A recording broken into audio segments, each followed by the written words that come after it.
to be inside of the library. So you can ask staff, just make sure to be respectful of those who are there. It is still a library. But I do want to give them a huge shout out. The library has been super supportive. The staff have been super supportive of us being there. And in our fight to defend and respect Hawaii's workers. So let's give them a big round of applause. Woo. Let's go support our library. Okay. Yeah, we'll start in a couple minutes. In the meantime, we just want to invite folks to find a spot that they're comfortable in.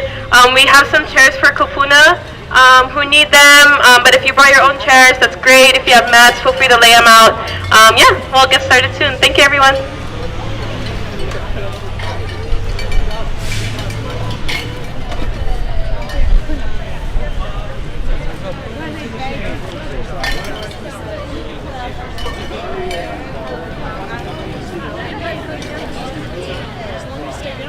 You just sent it? Just stay down and preview it. They said, as long as we keep our heads down, right? That's right. The red lights. Get up and say hi.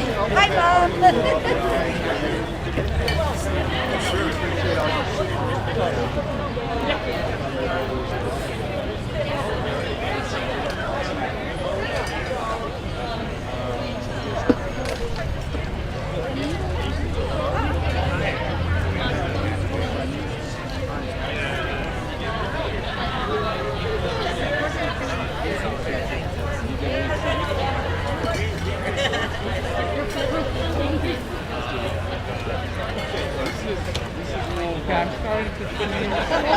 Exchange papers.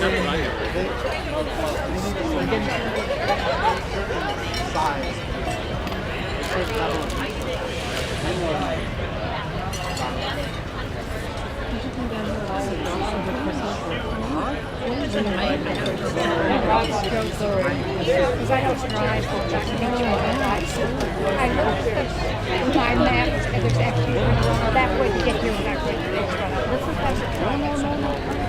Yeah, there's the one that brings you down to the highway. City. Yeah, I have friends who goes to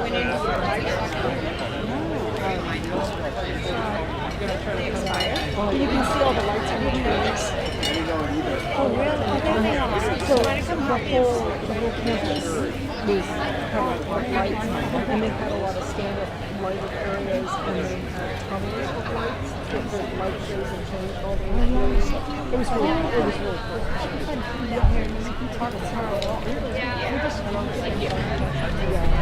So it was really fun walking through the grounds, and then the other thing that they do is they get to sit in the conference and sit in the it's like at the house, inside the main lobby. Yeah. So they're probably coming in there, Christmas trees in there, all that they do.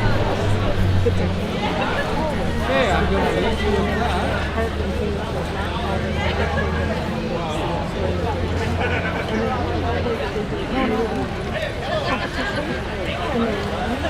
Yeah, for sure. a lot of times, I thought the things and the things that they did, is when you get to sometimes security comes away and something that comes to the sorry. Something that we're all get blocked and all the against the Okay. Hello, everyone. So again, please find somewhere you're comfortable. Feel free to sit down if you want to sit down. And we'll get started.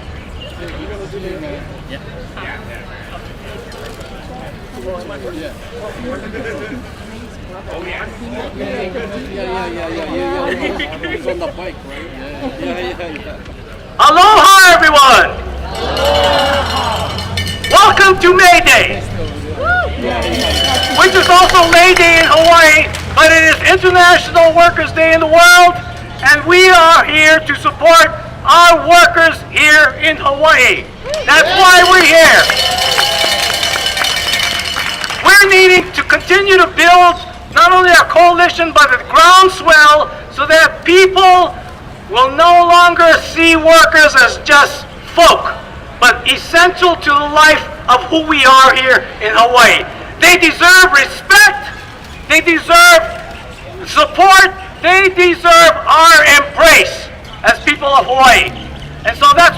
here to begin to talk about what we're going to be doing to build that coalition. And we got a lot of speakers in mind in the lineup today to tell their stories so that you too can begin to spread their stories and that we continue to build this groundswell of movement for Hawaii's workers, okay?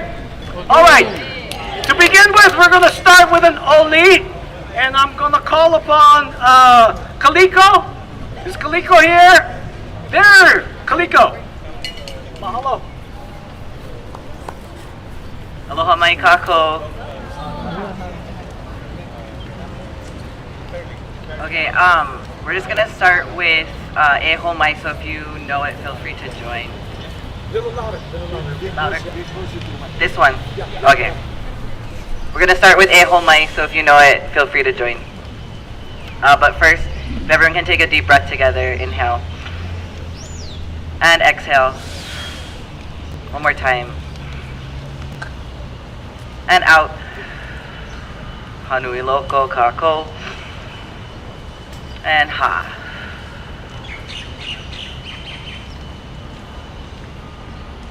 E ho mai ka ike mai luna mai e. O na mea huna no e au na mele. E ho mai. E ho mai. E ho mai. E ho mai ka ike mai luna mai e. O na mea huna no e au na mele. E ho mai. E ho mai. E ho mai. E ho mai ka ike mai luna mai e. O na mea huna no e au na mele. E ho mai. E ho mai. E ho mai e.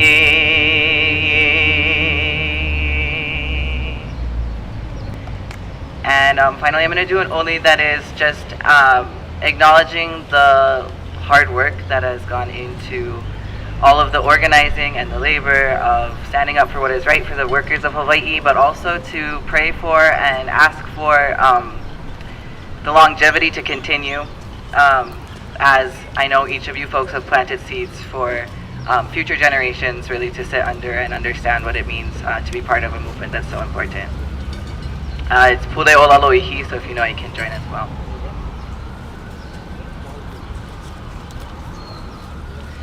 O kaula e ke akua e nana mai kau mau pula pula e ola kaniko ahau maka i ole a palalau hala a kau i kapu ane ane a laila lave aku o e a ui ke alo wa ke a e o kau ola e ke akua inana mai kau mau pula pula e ola kaniko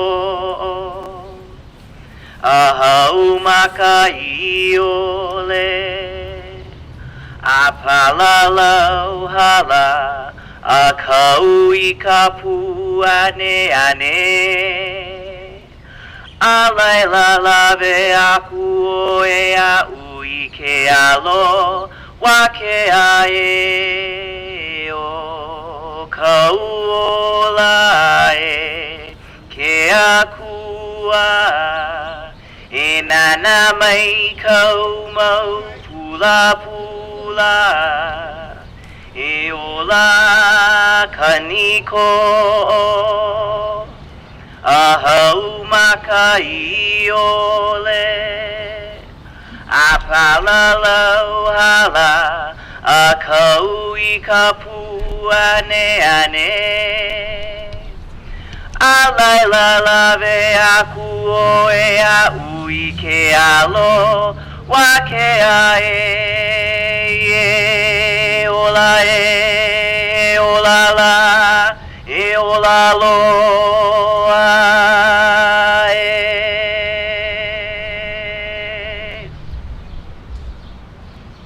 And if everyone wants to take one more deep breath together, inhale and exhale. Mahalo for being here for today, and I'm going to pass the mic back off.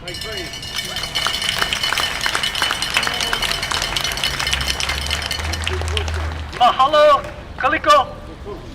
Really appreciate your opening and leading us today.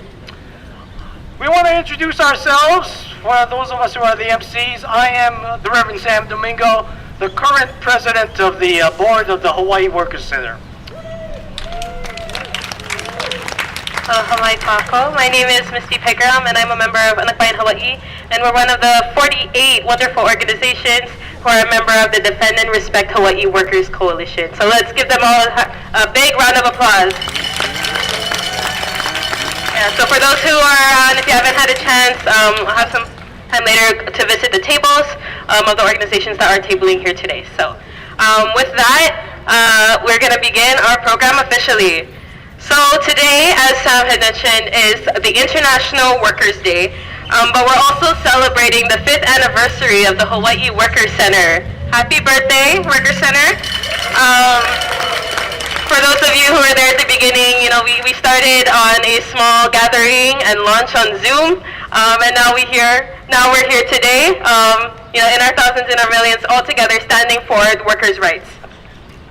And so, another important question that we have to ask ourselves today is, what is the state of the workers after 5 years that the Workers Center has been here, but also that workers have been around, which has been forever?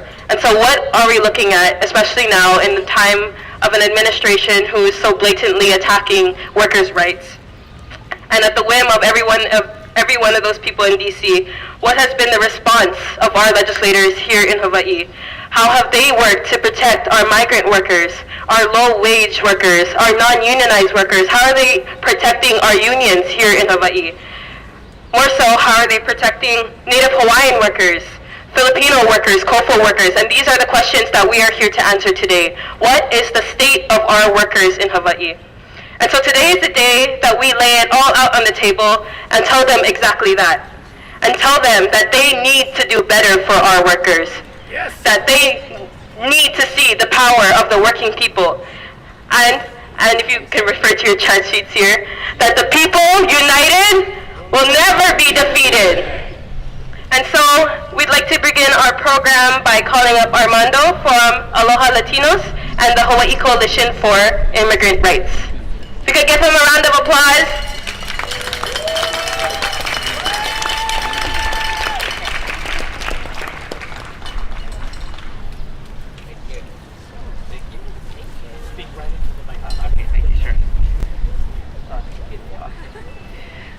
Hello, my name is Armando Rodriguez. I'm a Kona coffee farmer, and this is Lisa Ryan and Victoria Magana. She's also a coffee farmer. My name is Armando Rodriguez, and I'm a Kona coffee farmer, and I'm president of Aloha Latinos. We're on the Big Island of Hawaii, and I just want to thank God for having you here, and bless you and your families, and like to ask God to help us, show us the best road to take in this troubled times. I just want to tell you a little bit about myself. I'm gonna make it quick here. I was born in Sonora, Mexico, and my parents and my 3 siblings, we crossed the Sonoran Desert back in 1978, I ended up in Phoenix, and you might ask yourself, why did I cross the desert? Why did I come here illegally? But to poor people like myself, there isn't any other way to get here. if you want to get a visa, you have to be wealthy to start off with. So, there was no opportunities for us in Mexico. We didn't have the basic needs, so my parents decided to bring us to the United States. And my saddest memory, this chapter of life, crossing the desert, besides, I had to leave my grandparents, little friends, and I still cry when I remember I had this dog, Mutt, his name was Chileen. And that was the hardest thing, to leave him, because he was special. He was my best friend. I didn't have anything. That's the only thing that, belonged to me. So, that was hard to leave him. And, once we got to Arizona, our struggles, just began. Shortly after getting there, both my parents, were deported. My dad was working construction, and my mom was working at a tortilla factory. And we were left, 4 kids, we were left home by ourselves. I remember going hungry, and finally, some of our relatives, picked us up, and so it was a hard time for me in my life. And in 1986, that was the last time, we had opportunity to become legal. So in 1986, we got our green card. So that was a big deal for us. We were getting closer to being an American. And then, I finished high school. Served in the military. And then in 2013, I moved to Hawaii. Me and my family, and this is when I started my chapter as a coffee farmer. But before I talk to you about my career as a coffee farmer, I want to share a story my grandfather used to tell me. My grandfather was Indian. He was didn't speak very much, but he was a real wise man. And it took me 30 years to understand his story, and hopefully you could understand it. It kind of reminds me, what's happening here in America right now. And I'll start the story. It's kind of a kid story. So the hyena said to the lion, "Hey lion, the grass is blue." The lion stared at the hyena and said, "Lion, you're crazy. The grass is green." So they argued for a while, and they couldn't figure it out. So they went to see our Creator, and the lion tells God, "Hyena, the lion and I are arguing. He says that the grass is blue, but I say that it's green." And the hyena demands, "God, let's punish him." God agrees, and he looks at the lion. "I'm going to punish you, lion. I'm going to give you 4 years of hardships." The lion asks, "Why punish me, Lord? Is the grass really blue?" "No, the grass is green." "I'm going to punish you. I'm going to give you this punishment because it's incredible that an animal as strong as you and intelligent as you waste your time fighting with a hyena over a color that you know that it's not true. I punish you for being a fool." As we know, the hyena's been telling us, the lions, us Americans, the American people, that our country is struggling because of immigrants. But we know it's not true. Immigrants are part of our society. They contribute to our workforce, and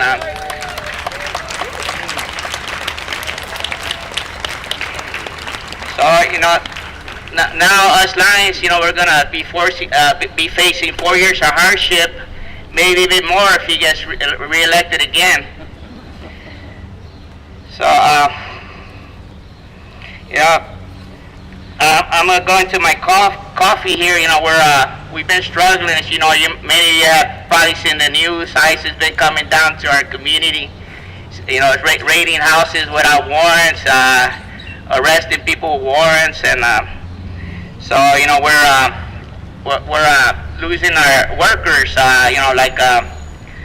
In my case, in our farm, there's an older couple that they're green card holders. They're permanent residents. Live in Arizona, and during the harvest season they fly over and they help us, but they're telling us this year they're not coming because they're afraid of going to the airport, getting their green card taken away. So it's a shame, and then I'm not the only farmer. There's other farmers that are projecting they're going to lose a lot of their crops. Some 30%. So it's going to be a big hit for our economy. There's about 1,000 coffee farms just in the Kona area. We're the only state that produces Kona that produces Kona coffee or coffee in the commercial level. We're the only state that produces cacao. We produce bananas and papayas. So coffee contributes at least $500 million a year, into our economy, which stays here locally. So this coming season, workers are going to be scarce, because they're going to be scared. So please, help us and help support our community and drink more Kona coffee. Thank you. And you want to say? Thank you.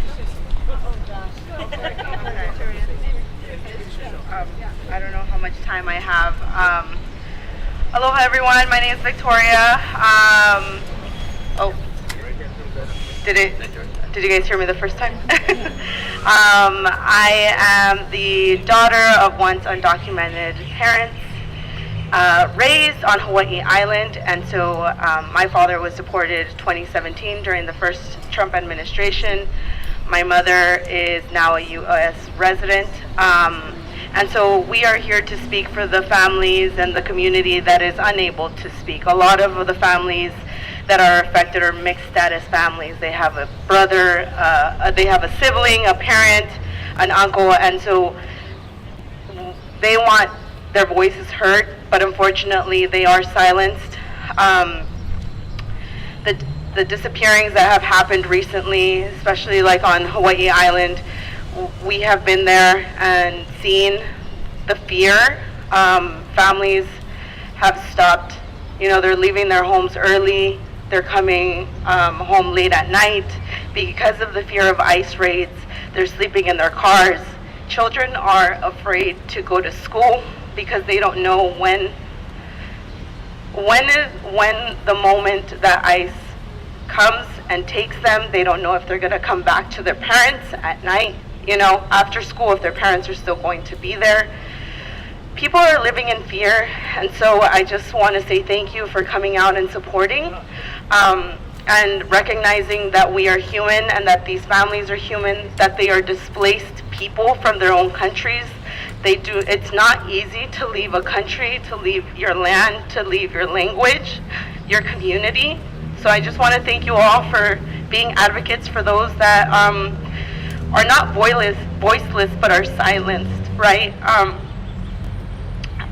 So yeah, thank you so much.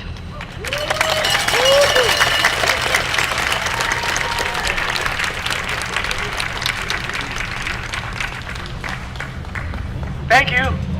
Truly heartwarming, heart-wrenching, the stories.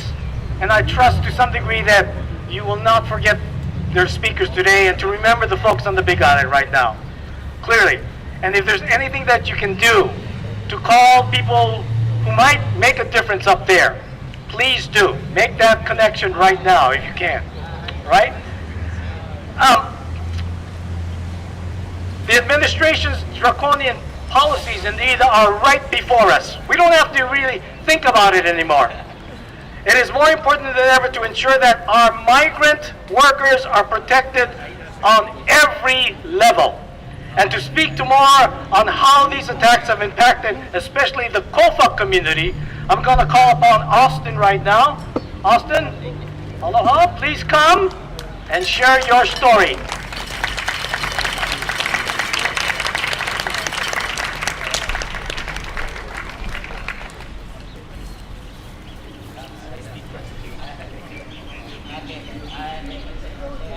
All right, mic check, mic check. Good afternoon, everybody. Again, my name is Austin. Sorry. Can you guys hear me? Yes. Once again, my name is Austin with the Hawaii Coalition for Immigrant Rights. I was kind of subbed in last minute, but I did want to come in and speak on not for necessarily the Kofa communities, but as an advocate for our Kofa communities here in Hawaii. I know the speaker that was originally supposed to be here unfortunately had incidences with wage theft, and unfortunately stuff like that, even withholding documentation, passports, are sadly common in our communities. And so I just want to shout out Hawaii Workers Center for organizing this event, because I think bringing us together and the conversations that I've been able to have with different people coming from all different parts of the world, coming just this morning from off island, it gives me hope. I'm not sure how things were 5 years ago with the Workers Center. That time I was still at UH, sitting in a classroom trying to figure out what I'm going to do with my life. But here I am 5 years, and I feel more empowered now than I did when I was sitting in that classroom, because I'm here with a lot of advocates that are fighting for the same things, and a lot of people that believe in the same causes that we're here for. And so I thank you for organizing this event. And basically, again, just to wrap up, I'm gonna make this quick. We need more events like this for us to get together and remind each other that we have each other. And again, we are a coalition, and that's our mission, is to empower our communities, empower our service providers and our resources to network, because we can affect change if we do it together. Our people are coming from islands that we have wayfinded for centuries, generations, and now we're here and we're navigating a whole different system. But it's not impossible. It's not. We have so many examples of success stories in our communities, and those are the stories that we need to highlight. And we don't have that opportunity if we don't get together with people alike that are fighting for the same causes that we fight for and that we stand for. So once again, happy May Day, happy International Workers' Day, and thank you guys. Thank you so much, Austin, for sharing. It's especially important to think about everyone within our community who, is really navigating and trying to find their way throughout all of this. And the really only way that we can do that is by navigating it all together. So again, thank you all for coming here, and join us as we navigate the next 4 years and on. And so with that, we would like to call up our next speaker, Cory Asana from Hui Aloha Aina o Honolulu and Local 5.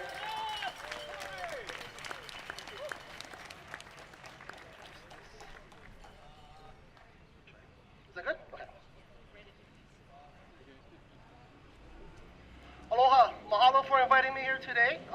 My name is Cory Asano. I was born and raised on Oahu, grew up in Haleiwa, and now I live in Kaneohe. I'm a proud member of Local 5. I worked at the Sheraton Waikiki for 20 years, where I learned organizing and how to fight the boss. I'm also a member of Kalea Maili Ali'i, and also a member of Hui Aloha Aina, where I've been the VP, or I'm recently the VP, but I've been involved since their reinception in 2015. Currently, I also work at Local 5 on the staff as their data organizer and community organizer. I've been asked today to speak to the state of Kanaka in Hawaii, but rather than focusing on specific issues, I'd like to speak to some fundamental truths we know of this place called Hawaii. We come from a place where the people were at one time 100% self-sustainable. We come from a people that by the 1840s established a constitution, I believe the 6th in the world, and a country that had a diverse citizenship that welcomed all. Where ideas like universal health care, the Queen's Hospital, and where women held high positions in government was not something to achieve, but it was a reality. Where education was mandatory, where Ali'i toured the globe and brought innovative ideas and technologies back to Hawaii. Where people exercised true agency. A place where today we are born into a history of organized resilience. If you think about it, whose names were on the Kue petition? It was the people's names, the workers. I'm reminded of the grit of the Koloa plantation workers who refused to work for slave wages. Dock workers like Harry Kamoku that organized Kanaka and non-Kanaka alike, touting the phrase, "We are all brothers under the skin." The 1946 ILW sugar strike that organized across racial lines and brought the Big Five to a halt, one of our biggest organizing campaigns in Hawaii's history.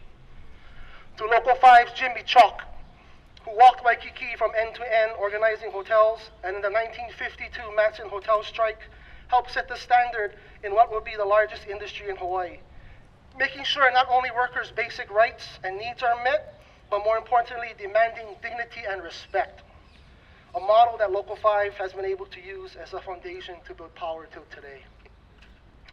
Our kupuna built a country that continues to exist. We have so much potential for organizing and building power, we just need to look. I was recently reminded that the Department of Education and the Fire Department are examples of kingdom institutions that still exist today. The House of Representatives today was established in 1841 and has survived 184 years. We need to begin to look at Hawaii's independence as part of the solution and reclaim our institutions. We must remember Kanaka always played a part, not only in the kingdom era and the republic, but also in the territory right up till today. After organizations like Hui Kalai'aina and Hui Loha began to slow down, we see the Kanaka's movement into politics with the Home Ruler Party and Hui Uniona, then into labor unions as we know them today. We are still here active in labor. Kanaka leaders like Kevin Holu of the Teamsters 996, Kalani Werner, UPW, Chris West of the LW, and Cecily Linares of Local 5, a mana wahine that led a key role in our strike against the Hilton Hawaiian Village in 2024. Amongst many, many, many Kanaka leaders and rank and file workers that help make Hawaii run today. All the pieces are here. Now is the time to organize and strategize, standing on the ingenuity and strength of kupuna. Hawaiian movement and the labor movement need to see themselves in each other. What could happen if we start to look at each other as part of the solution and begin to share kuleana for a free Hawaii? Not to blame, but to understand that it's about all of us, the working class against them, the corporate class. To me, labor organizing is as much of Hawaiian culture as anything else. I see organizing as my cultural practice. It's how I engage with the past, the present, and the future. It's going to take all of us. We all must participate. We must all take on a piece of the kuleana, no matter local or Kanaka or immigrant, no matter what religious belief you have or who you choose to love. We all must play a part, and we all must support each other. Sovereignty, like solidarity, must be exerted and exercised. It does nothing if we do nothing. We need to help grow our unions and help non-union workers win a union and not leave anybody behind. We must unite as working people, fighting for Hawaii as a shared home. Mahalo. Aloha.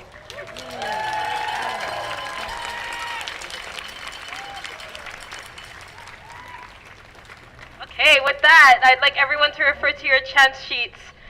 We're gonna liven it up a little bit more, yeah? Okay. When workers' rights are under attack, what do we do? When migrants' rights are under attack, what do we do? When indigenous rights are under attack, what do we do? When people's rights are under attack, what do we do? What do we do? What do we do? Hell yeah. Mahalo, Corey. Hey, good preaching, man. You're the voice. And we need more voices like Corey's as well. So, all of us who come from immigrant families recognize indeed that we have struggled here. But we need to recognize that we're not against each other. We need to see each other as brothers and sisters, as ohana still. And the Hawaiian community allows us to look at that way. Allow them to help us understand that we are not against each other. We are for each other, and that's who we are. And so when one person struggles, when one group struggles, everybody struggles. And that we need to gather together to fight so that we can claim our rightful place in what is Hawaii today. And now we want to call upon Jen Levy, who is a respiratory therapist at Queens Hospital and a member of the Hawaii Nurses Association. All right.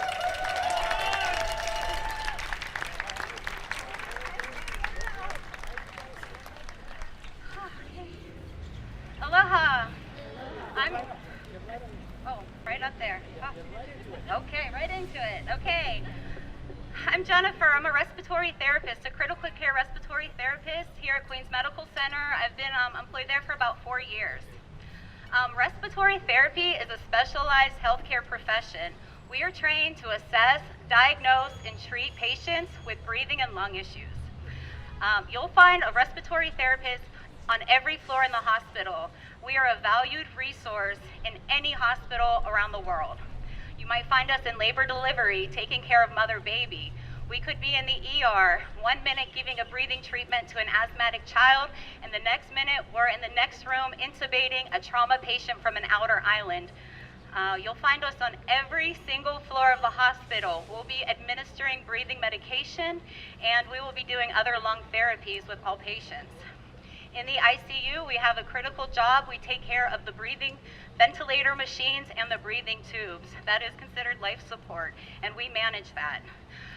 If there's ever a crisis or code blue, which is cardiac arrest, any type of that in the hospital, there will be a respiratory therapist there at the head of the bed. We are breathing for the patients, and we are the ones assisting the doctors in putting the breathing tube in to save your family's life. Okay, back in April, my department, we voted yes to unionize. We voted yes at a 90%. 90% department said yes, and we voted. And now we believe that this is going to create a better future for us, a better work environment. It's going to promote healing, excellent patient care, and better mental health for all the staff that are involved. We want value and we want respect. Yes. Okay, our reasons for voting yes, they include staffing issues, patient safety issues due to unsafe scheduling and workload. We want better scheduling. We want work-life balance. We want better conditions. Last year, Queens, on our survey score, respiratory therapy was in the top 10 positions for burnout. We need retention. We're low on staff, but the most significant problem we have is wages. As the largest hospital on the island and the only level 1 trauma center, we take care of the sickest patients. Other hospitals transfer their sickest patients to us to take care of. And with that being said, in comparison to these other local hospitals, we are the lowest paid. We have the lowest pay rates. So I am here to stand up for my team and to stand up for what's right. After you win the union election, the law says that your employer must sit down at the bargaining table and bargain in good faith. Okay, but this has not been happening at some of the largest hospitals here in Hawaii. Instead, the employers are capitalizing on I'm getting excited. Capitalizing on the current attacks, the attacks on the labor unions, and the attacks on the Federal Department of Labor. Okay, they are disregarding the laws, and they're refusing to bargain with newly unionized workers. Queens has already done this. They have done this to a group of nurses who do chart review. Hawaii Pacific Health, they have done this. They have done this with a group of lactation nurses. And now, the respiratory therapists, now we are worried that they're doing this to us. This is unlawful behavior, and it is hurtful and unacceptable. We came together as a team to vote yes, and now being disregarded by our organization makes us feel discouraged, undervalued, and underappreciated. As respiratory therapists, we place ourselves at the highest level of exposure during the COVID pandemic. We were risking our lives, and we were risking taking that exposure back to our ohana, just to care for others. We deserve to be recognized, treated fairly, and given the resources needed to fulfill Queen Emma's mission of providing quality healthcare services to improve the well-being of Native Hawaiian people and all the people of Hawaii. So today, I stand in support of all respiratory therapists and all the union workers, past, present, and the future ones to come. And for respiratory, there's a proverb that says, "For breath is life, and if you breathe well, you live long on earth." Well, us respiratory therapists, that's what we do. We help people breathe easier, one breath at a time. Mahalo. Yay!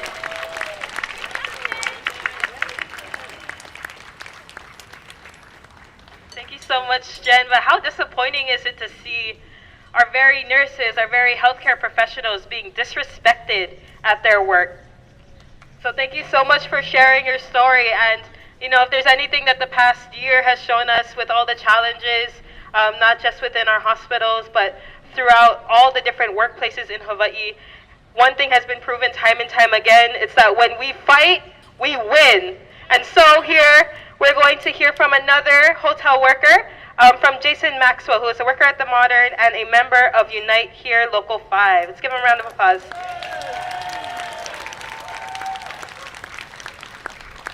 Thank you, Hawaii Workers Center, for bringing this together, guys. Right into the mic, there we go. So, listen, thanks for saying that when we fight, we win, and that is the truth. I got a few things I got to get to, but I got to say this, guys. I'm a worker here in Hawaii. I work 80 hours a week, every week. I have no days off, no days off. Today I worked from 6 a.m. to 1 p.m. and I got here. I get 2 days like that a week. These are my light days. This is the reality of somebody that considers himself lucky and blessed to belong to a union here in Hawaii. Where I'm from, the job that I do, which is bartending, you get paid $2.13 an hour today. That's all you get. You get no voice. You get no benefits. I don't know how my people make it back there. I've been here for 20 years. I've been blessed. I've been a part of this union since 2002 when I moved here. That's the nice story. They are attacking us, all of us. On March 27th, that executive order that this leader signed is canceling the workers' rights, the federal workers' rights to bargain and be recognized. And it's wrong, and the only way we can fight is together. That's what we have to do. Now, on the agenda it says Modern and Hilton, so I'll get to it. 2 weeks ago, I was a part of what was really, honestly, I've sat through many negotiations. It's never happened. Any of them I've sat in. One afternoon, we got a negotiation settled with the Hilton at the Modern Hotel. And a lot of the workers said, wow, that was fast. That was quick. It was not. What I had to point out to some of my coworkers was there was a 50-day strike right next door at the Hilton Hawaiian Village. And we spent many afternoons rallying on that pool deck with some of those very workers because they're still being disrespected right next door. And they were anxious to get on a pool deck and holler back at this Hilton company. And those lawyers that they had did not want to see us strike them again. We had the negotiation scheduled on a Wednesday, and by that afternoon, the thing was settled in like 2 or 3 hours. It was a record. And they said, how'd it get done so fast? The threat was there. On Tuesday, 99% of us signed a photo petition saying we are authorizing our union to strike if you don't recognize what we're asking for. On that Wednesday, they recognized every bit of it. Everything that we said, everything we asked, I've never seen it. Everything we asked for, they're okay, yeah, I can have it. We believe that you should have this and that. We're going to cut this and that. We sat there and said, no. We fought for this. We will continue to fight. We're ready to fight tomorrow. They knew we would walk on that next day. They didn't want no part of it. They were afraid because we were united.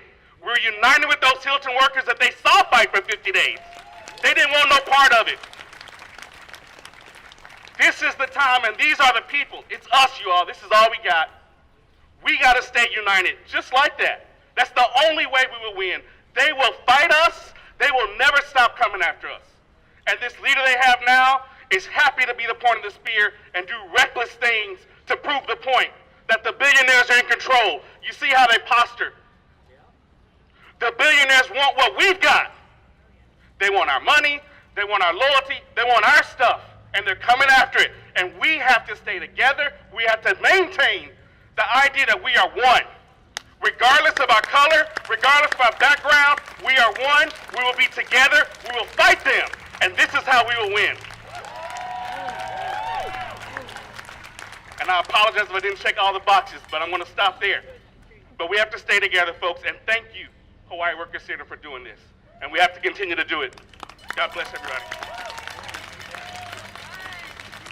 Oh my God, one more big round of applause. Thank you so much. With that, I feel a chant coming on. The people united! The people united! El pueblo unido! El pueblo unido! Ang tao, ang bayan! Ang tao, ang bayan! The people united! Yeah, let's keep that in mind, yeah? Mahalo, Jason. Again, powerful speech, powerful witness. All right, now we want to call up Josie Brody from the Jewish Voices for Peace here in Hawaii. Josie, where are you? Oh, there you are. Right into the mic, okay? Okay, this mic? Yeah. I'm a shorty, so. Aloha mai kako, o Josie ko uinoa no Boston Mayao. My name is Josie. I was raised on Nipmuc lands in what's now known as Massachusetts, but came to Hawaii a couple years ago for grad school. And I'm here representing Jewish Voice for Peace and Students and Faculty for Justice in Palestine as a mixed race Jewish and Japanese person. Thank you for welcoming me and my communities here today. It's so wonderful to see such a great turnout. Okay, fellow workers, here's the deal. Our paychecks are cut up and taxed, and the majority of that money is not going to the education of our children, is not going to our health care, is not even going to paving our roads. It's going to the war profiteering of the rich, who get richer by dropping bombs on Palestine. And because of our tax dollars, our comrades in Palestine cannot go to work. Nurses and doctors have had their hospitals bombed. School has been out for over a year and a half because the institutions of learning have been decimated. And the farmers who have attempted to grow food to sustain their communities through genocide and siege have seen their crops systematically trampled, their waters systematically poisoned, and their fertile and beautiful lands systematically covered in rubble. In October of 2023, the situation of labor in Gaza changed completely. But of course, that does not mean that people stopped working. We have watched many work day and night, men pulling children from debris, women and other parents of all genders, hey, picking up their children and fleeing to what they hope might be a safer space. We've watched journalists give their lives to wake up each and every morning, try to find some sort of cell reception somewhere, and tell the world about the atrocities that they're enduring. This is the kind of work that is happening in Gaza. Business as usual has been replaced with the labor of survival, of sumud, steadfastness, refusal to be disappeared. We must do our best to disrupt business as usual here, where the bombs are developed and tested in Hawaii. We can and should do this individually through our support for Palestine. Being visible is really important because it resists the repression that we're facing right now from our fascist administration. The more of us that there are that are shouting Free Palestine, the safer that we will all be.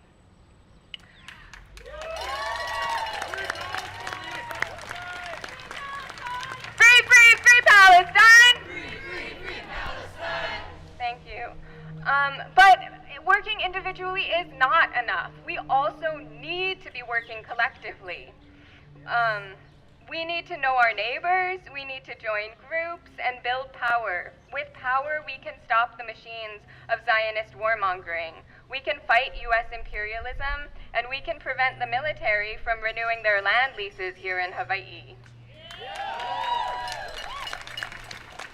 So please, the call to action is to join a group. There are so many represented here today, and we have little flyers for people who might want to join JVP. You don't need to be Jewish, but if you are Jewish, come hang out. But so many other amazing orgs. Aloha Aina might be accepting new members soon, I think. The folks who put on this event are doing such great work. Like Anak Bayan, I think, needs some new members. Come join. So, this is to say, in America, we got major labor reform when we unionized, but the capitalists just exported that slavery, those sweatshops, to the global south. So what we need is a movement that is comprised of really strong local groups with a lot of built trust that all have their eye on the international. We can't just have our eye locally. We have to be strong locally, and we have to be connected across the globe, because the capitalists, the fascists, are connected across the globe. The far right in Israel is working with the far right in America. It's working with the far right all over the world, and we need to collect so that we can be stronger than them, because they obviously do not want us to win. So, I had one last thing to say if my phone will wake up. Oh yes, to our elected officials, since we were told we could address them. We need you to stand up to fascism for us. We need you to defund the police and help the police get other jobs in less violent spheres. We need you to defund all branches of the military and help the people who have been traumatized by the military get jobs in less violent spheres. We need you to be brave, elected officials, and disrupt the systems that your positions are designed to support. We all need to be brave right now, because if we can't get ourselves organized, then the capitalists win, and they have us doing their dirty work as they run this planet into complete environmental collapse. So, free, free, free Palestine. Free, free, free Palestine. Thanks, guys. Do that one more time. Free, free Palestine. Free, free Palestine. Free, free Palestine. Free, free Palestine. Yeah, let's go. Thank you so much, Josie, for sharing. And it really goes to show where this administration's loyalties lie. And I want to pose the same question to all of our legislators, our elected officials. Where do your loyalties lie? Ask yourself that, and if you think that your loyalties lie with the people, show it. Show it to the people. Okay? We also know that we are not free until we are all free. And so with that, we'd like to invite up Krishna Bayudan from the Lahaina Filipino Fires Survivors Association to speak more on what they've been doing.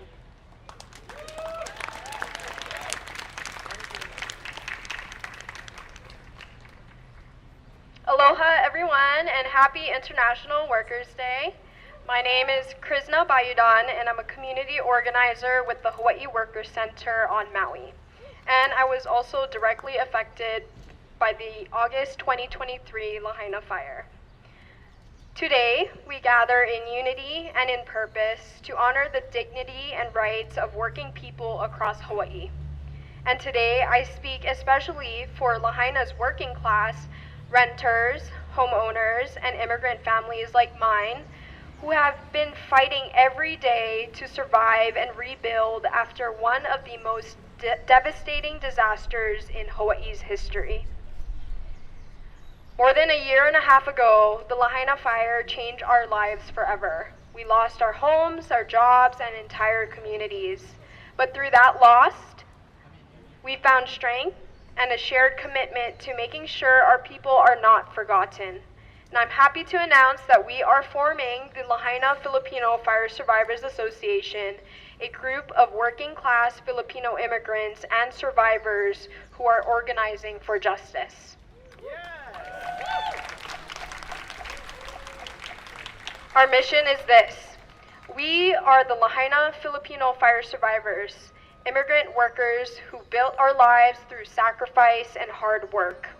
After losing everything, we continue to fight for our families by demanding affordable housing and rental assistance. We deserve to rebuild our lives in Lahaina, where our jobs, schools, and communities are. We are here to make sure no one is forgotten as we seek justice, dignity, and the chance to stay rooted in the home we helped build.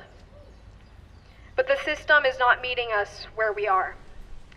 Over 80% of Lahaina residents were renters, and now many of us are paying 3 times what we paid before the fire, living in units we were forced to choose because there were no other options.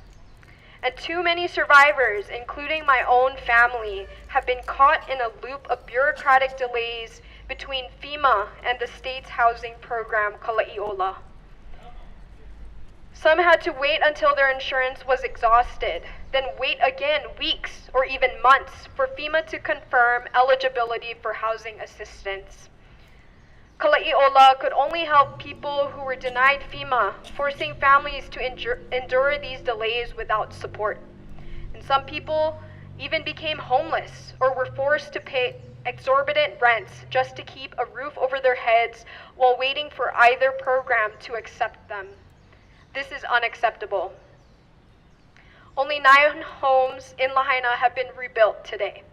There is no clear timeline or number for how many permanent housing units are coming, and 1,200 households are still in FEMA's temporary program set to expire in February 2026. And what happens after that? To our state legislatures, we need more than just empathy. We need action. Keep FEMA fully funded and protected. Streamline FEMA and state housing programs so families aren't waiting months just to get help.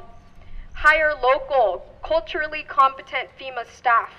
Ensure language access for Ilocano and Tagalog speakers. Fund immediate rental assistance for fire survivors. Remove bureaucratic or financial barriers slowing down the rebuilding of homes. And give us a real plan where survivors will live when the FEMA program ends. This May Day, we say clearly, our labor matters, our livelihoods matter, our future in Lahaina matters, and our future in Hawaii matters. Thank you.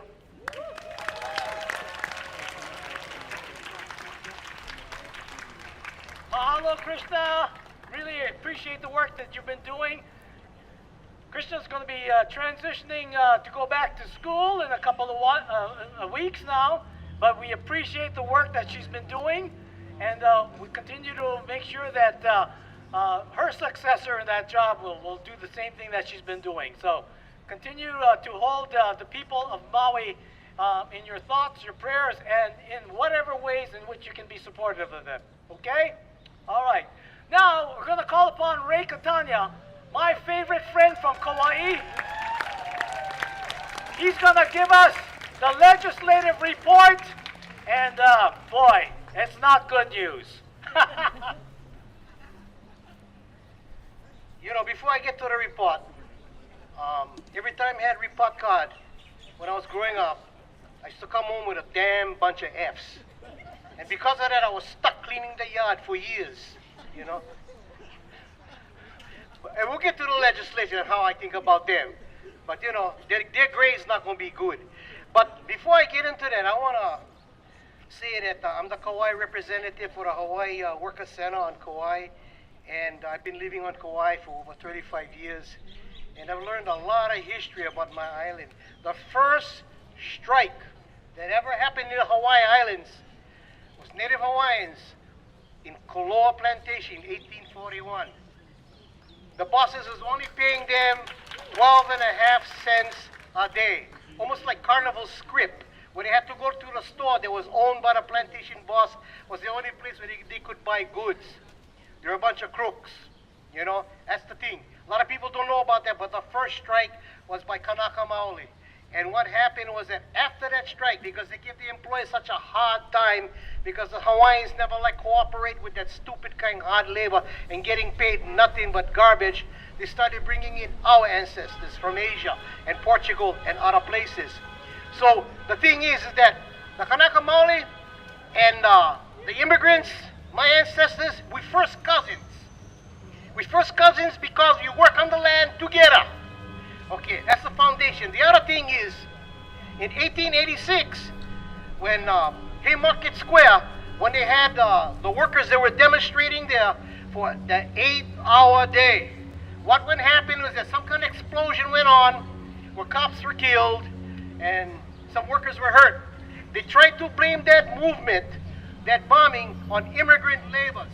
Immigrants have always fought for equality and higher wages and benefits and everything else. It's the immigrant laborers that are at the foundation of our movement. Don't forget that, because without us, the movement ain't shit.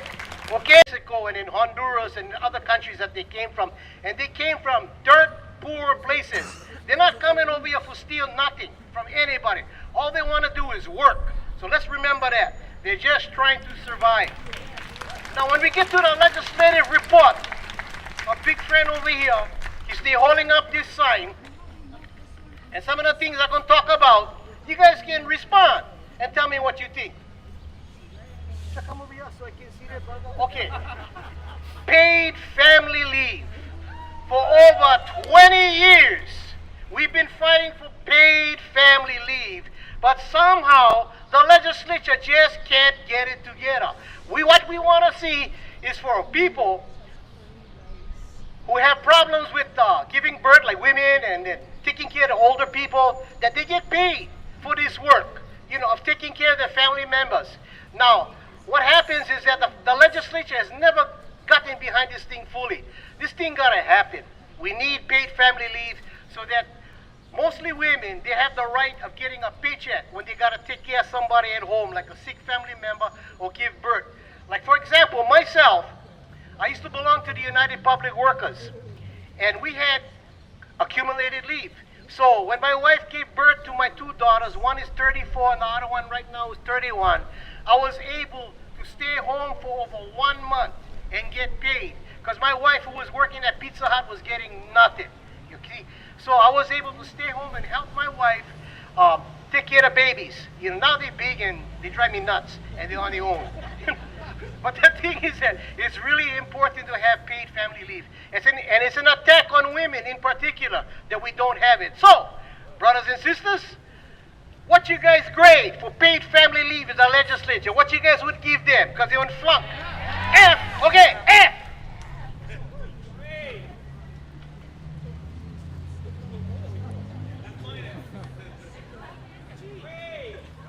Who calling me? Okay, you give an F, okay? Now, there's the tip credit. Right now, the bosses, they can rip off at the top of the wages of the waitresses and waiters. They can take $1.25 off of the minimum wage. What? You can't hear? I can't hear. Oh, you can't hear? Okay, ready. This is better. Okay, not loud enough. I can talk more loud, brother. Okay, so anyway, right now, the crumb bum bosses, they can steal from the workers $1.25 off the top of their wages. That thing never passed either. They didn't have one hearing, This thing gotta end. The thievery on the part of the management has got to end. That is not their money. They didn't earn it. It goes to the waiters and the waitresses. That's their money. Brothers and sisters, how you grade the legislature?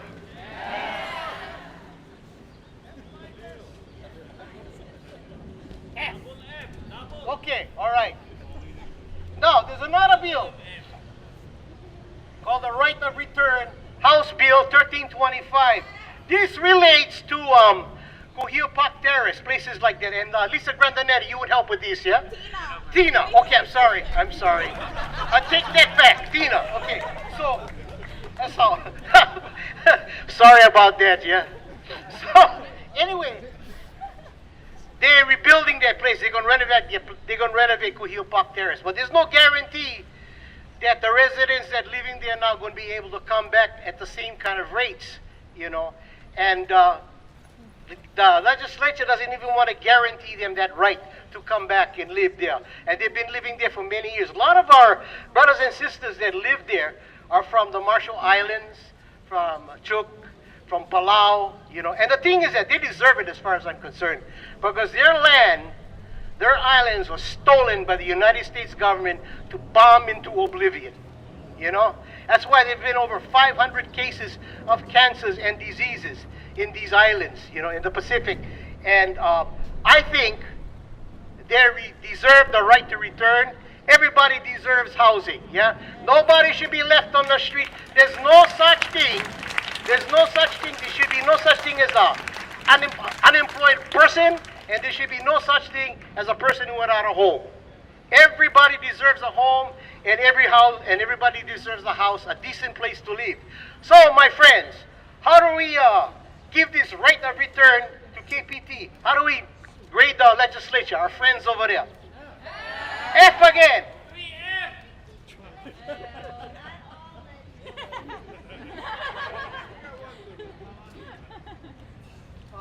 They usually come out. Whatever. The thing is that there's a lot of work that got to be done in the legislature. We got to really push these guys to do their job. As far as I'm concerned, they're not acting like Democrats, yeah? They're acting more like, I don't know. Yeah, they're not fighters. Not all of them. You got some good ones that are here today, One I named and another gal right here. Oh, you too, brother, over there. Oh yeah, Ikaikahasi. You guys are all good. But we gotta let the legislature know that they're full of baloney. They gotta fight for the working class. We just can't continue to go on in misery. They gotta make some changes. That's what they're there for. They're not there over there for fight for the rich guys, the billionaire class. Hell with them. They gotta fight for us. What do you guys think? That's right.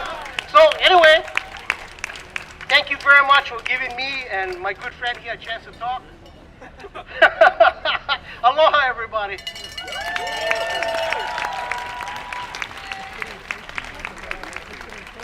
Mahalo, Ray, for sharing. Very lively.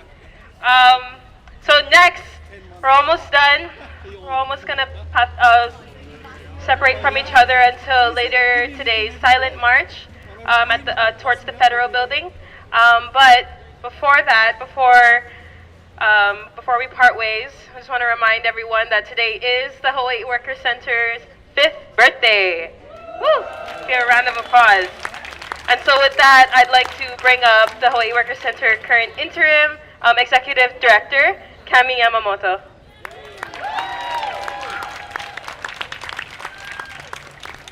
Well, it's a tough act to follow after Uncle Ray. But like Misty said, my name is Kami Yamamoto. I'm the interim executive director for the Hawaii Worker Center. I just want to share a big mahalo for everybody who came out today, who bared with the sun, who listened to all the statements that folks had to share today. I hope that at least something touched your hearts and resonated with you. And as we celebrate International Workers' Day, just to remember what is the plight of the workers, the working class here in Hawaii.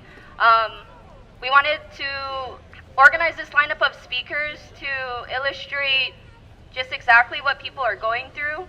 Everyday people, right? And I think we firmly believe at the Hawaii Worker Center, it's not just individual leaders who make a difference. It's when we come together and take collective action. And I hope that all the speeches today shared that. So thank you again for everybody who came out and celebrated our 5th birthday. We're a kindergartner, thank you. Also, big thank you to the Defend and Respect Hawaii Workers Coalition, all members. Some of our organizations are here tabling today, but of course not everybody is here. So thank you again for all of everybody's efforts for organizing today. We really appreciate it. And then also big thank you to Food Not Bombs for providing us with some food. Thank you, Auntie. They're they post up at Old Thomas Square every Sunday, and they're providing food for people. So yeah, they're doing great work. So thank you again for bringing just something small for us. For our 5th birthday, we do have some cupcakes, but only 100. So I guess whoever comes first, and yeah, first 100. Oh yeah, you can split them. Yeah. But lastly, just wanted to plug and promote our Solidarity Force and sustaining the Hawaii Worker Center's work. We're asking for folks to contribute $5, just $5, for our 5 years of work, and you can drop by our table and sign up to join our Solidarity Force. If you sign up today, or starting today, for the rest of the month, you will get a free Hawaii Worker Center t-shirt, like me and Sam and everybody in the bright blue shirt is wearing. So free t-shirt. And then anybody who signs up will also be entered into a raffle for a $50 gift card to Longs. Yeah, I know everybody likes Longs. Lastly, please stick around, talk story, mingle, grab some food, share a cupcake. And then we do have some sign waving after this program. We'll be here until the silent march happening at the Capitol. So please stick around. And yeah, thank you again, everybody, for coming out today.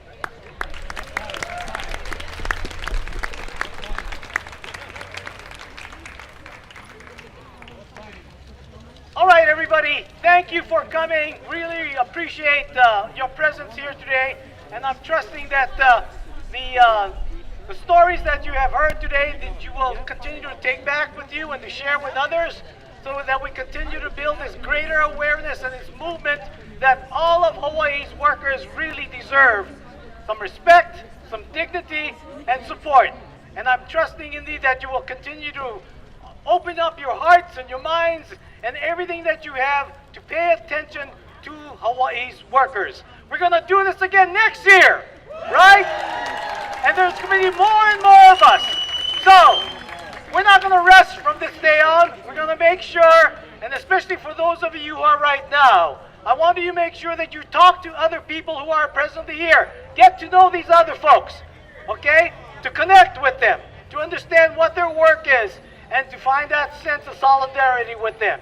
And so we're gonna be doing some sign waving right here, but our next event is gonna happen at 5 o'clock, right this time. We're gonna join the silent march in support of the federal workers. It's actually gonna start at the Capitol, but we're gonna go all the way down to the federal building, and that's where there's gonna be another rally. So we hope you can stick around for that. Aloha! Yeah, so if there's one thing we learned today, is that the workers are the ones with the most power. So we're going to do a quick chant. You can follow along. It's the first one on your sheet. Okay. Who's got the power? What kind of power? Who's got the power? What kind of power? Who's got the power? What kind of power? What kind of power? What kind of power? Hell yeah. Okay. Again, this is not the last time we'll see each other. As mentioned, we're also here to build Kalina in the time that we're going to be waiting for the next action. So again, encouraging everyone to join that, support our workers on the different levels. And the tables are still up, so please feel free to go visit those who are tabling. We got some... okay. We got some great tables, like the Democratic Socialists of Oahu. We got the Hawaii Coalition for Immigrant Rights. We got Hawaii Alliance for Progressive Action. I believe Local 5 has a table. We got 5051. Yes, of course. And then there are folks who are handing out Know Your Rights cards, the red cards that you see. Okay, in Tagalog, English, Spanish, and Chinese English. Okay, beautiful. Okay, so with that, we'd also like to invite folks to come take a picture For those who are okay with having their picture taken, we'll take a big group picture to commemorate not just May Day, not just International Workers Day, not just the Hawaii Workers Center birthday, but in our unity. Yeah, so if I could invite folks up. I know people are handing out cupcakes and they're very tempting. So yes, folks could come up to the stage. We'll take a big group photo.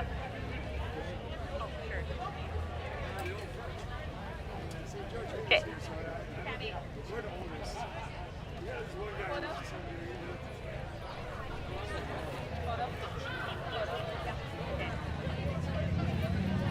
Okay, if folks could make their way towards the stage. Those who are okay with being photographed. We can remember this day forever. Oh.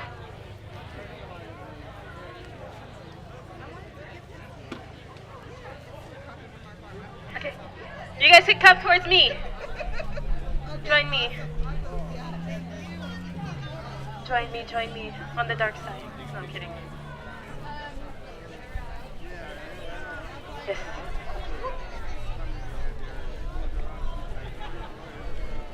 Oh my gosh. Yes. Oh yeah, thank you, sorry.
Sorry, Mink.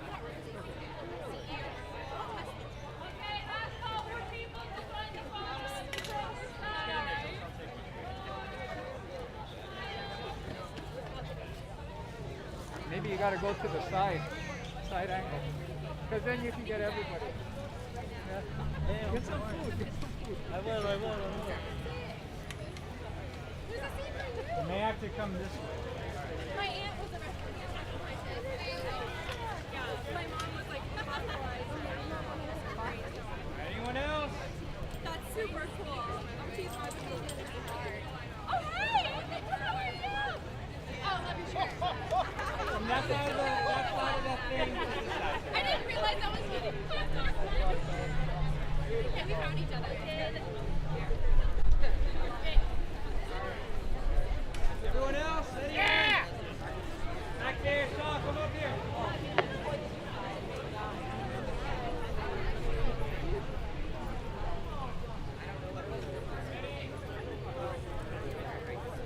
What do we look at first?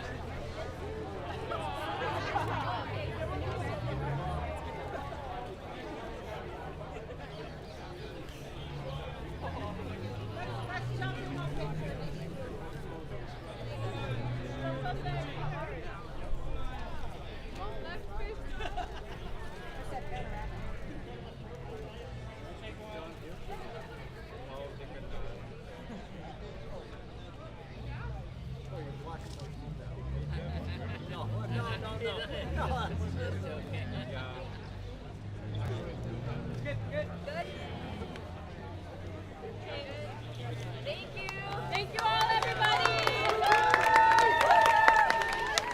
That concludes the program, but again, they're flag waving until the next one at 5 p.m., okay? Thank you all. The people united Will never be defeated. The people united Will never be defeated. The people united will never be defeated.